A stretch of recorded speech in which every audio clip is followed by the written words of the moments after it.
ایک وراثت یہ بھی ہے۔ کریم بخش سیدھے سادے دیندار آدمی تھے۔ گاؤں کی معمولی آمدنی پر گزر کر لیتے۔ 65 سال کی عمر میں وہ 4 بچے چھوڑ کر مرے تو ان کے لیے انہوں نے کوئی قابل ذکر جائیداد نہیں چھوڑی تھی۔ ان کے انتقال کے بعد ان کے بڑے صاحبزادے رحیم بخش شہر چلے آئے تاکہ اپنے لیے کمائی کی کوئی صورت کر سکیں۔ شہر میں انہوں نے مختصر سرمائے کے ساتھ ایک کاروبار شروع کر دیا۔ رحیم بخش کے والد نے ان کے لیے کوئی مادی وراثت نہیں چھوڑی تھی، مگر قناعت اور سادگی اور کسی سے لڑے بھڑے بغیر اپنا کام کرنے کی وراثت چھوڑی تھی۔ یہ وراثت رحیم بخش کے لیے بے حد مفید ثابت ہوئی۔ ان کی سادگی اور قناعت کا نتیجہ یہ ہوا کہ معمولی آمدنی کے باوجود وہ مسلسل ترقی کرنے لگے۔ ان کا لڑائی بھڑائی سے بچنے کا مزاج ان کے لیے مزید معاون ثابت ہوا۔ ہر ایک ان سے خوش تھا، ہر ایک سے ان کو تعاون مل رہا تھا۔ ان کی ترقی کی رفتار اگرچہ سست تھی، مگر وہ ایک دن رکے بغیر جاری رہی۔ رحیم بخش کا کاروبار اگرچہ معمولی تھا، مگر ان کی شرافت، ان کی بے غرضی اور ان کی ایمانداری نے ان کو اپنے ماحول میں اتنی عزت دے رکھی تھی جیسے کہ وہ کوئی بڑی حیثیت کے آدمی ہوں۔ ان کے پاس سرمایہ بہت کم تھا، مگر لین دین میں صفائی اور وعدے کا پکا ہونے کا نتیجہ یہ ہوا کہ بازار میں بڑے بڑے تھوک بیوپاری ان سے کہتے کہ میاں جی جتنا چاہے مال لے جاؤ، پیسے کی پرواہ نہ کرو، پیسے بعد کو آ جائیں گے۔ بعض اوقات ایسا بھی ہوا کہ کسی سے جھگڑے کی نوبت آ گئی، مگر انہوں نے خود ہی اپنے کو چپ کر لیا۔ وہ شریر آدمی کے خلاف کوئی جوابی کارروائی نہ کرتے، بلکہ خاموشی سے اپنے کاروبار میں لگ جاتے اور اس کے حق میں دعا کرتے رہتے۔ جب بھی ان کے دل میں شیطان کوئی بدمعاملگی کا جذبہ ڈالتا تو ان کے والد کا معصوم چہرہ ان کے سامنے آ کر کھڑا ہو جاتا۔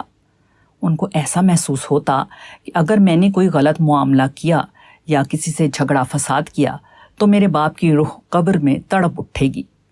یہ خیال فوراً ان کے جذبات کو دبا دیتا۔ وہ دوبارہ اسی تعمیری راستے پر چل پڑتے جس میں انہیں ان کے باپ نے چھوڑا تھا۔ ان کا کاروبار بڑھا تو ان کو مزید معاون کی ضرورت محسوس ہوئی۔ اب انہوں نے اپنے بھائیوں کو بلانا شروع کیا، یہاں تک کہ 4 بھائی شہر میں منتقل ہو گئے۔ دھیرے دھیرے ان کے کاروبار کے 4 مستقل شعبے ہو گئے۔ ہر شعبہ ایک ایک بھائی کے سپرد تھا۔ 4 بھائی ایک ساتھ مل کر رہتے اور ساتھ کھاتے پیتے، مگر کاروباری اعتبار سے ہر بھائی اپنے اپنے شعبے کو آزادانہ طور پر انجام دیتا تھا۔ کچھ دنوں کے بعد رحیم بخش کو محسوس ہوا کہ بڑے بھائی ہونے کی حیثیت سے چونکہ وہی کاروبار کے مالک ہیں، اس لیے بقیہ بھائی اپنے کام کو اس دلچسپی سے نہیں کرتے جیسا کہ کوئی آدمی اس وقت کرتا ہے جبکہ وہ کام کو اپنا ذاتی کام سمجھتا ہو۔ اب رحیم بخش کے لیے 2 صورتوں میں سے کسی ایک کو انتخاب کرنے کا سوال تھا۔ یا تو کاروبار کو اپنے قبضے میں لے کر بقیہ 3 بھائیوں کو اس سے الگ کر دیں اور اس کے نتیجے میں ہمیشہ کے لیے بھائیوں کی دشمنی خریدیں۔ دوسرے یہ کہ معاملات کو اسی طرح چلنے دیں یہاں تک کہ بالآخر وہی ہو جو عام طور پر مشترکہ کاروبار میں ہوتا ہے، یعنی باہمی شکایت اور اس کے بعد تلخ یادوں کے ساتھ کاروبار کی تقسیم۔ رحیم بخش نے چند دن سوچا اور اس کے بعد سب بھائیوں کو جمع کر کے ساری بات صاف صاف ان کے سامنے رکھ دی۔ انہوں نے کہا کہ خدا کے فضل سے ابھی کوئی بات بگڑی نہیں ہے۔ بہترین بات یہ ہے کہ 4 بھائی ایک ایک کاروبار کو لے لیں اور ہر ایک ذاتی طور پر اپنا کاروبار چلائے۔ اس طرح ہمارے والد کی روح کو سکون پہنچے گا اور مجھے یقین ہے کہ اس میں ہر ایک کے لیے زیادہ برکت ہوگی۔ 3 بھائیوں نے کہا کہ ہم تو سراپا آپ کے احسان مند ہیں، اس لیے آپ جو بھی فیصلہ کر دیں وہ ہم کو منظور ہے۔ مختصر گفتگو کے بعد طے یہ ہوا کہ قرآن دازی کا طریقہ اختیار کیا جائے۔ چنانچہ اسی وقت قرآن دازی کے ذریعے ہر بھائی کو ایک ایک کاروبار دے دیا گیا۔ اب 4 بھائی اپنے اپنے کاروبار میں لگے ہوئے ہیں۔ ہر ایک اپنے بچوں کو لے کر اپنے اپنے کام میں صبح سے شام تک محنت کرتا ہے۔ 4 کے درمیان پہلے سے بھی زیادہ اچھے تعلقات ہیں۔ ہر ایک دوسرے کی مدد کے لیے ہر وقت تیار رہتا ہے۔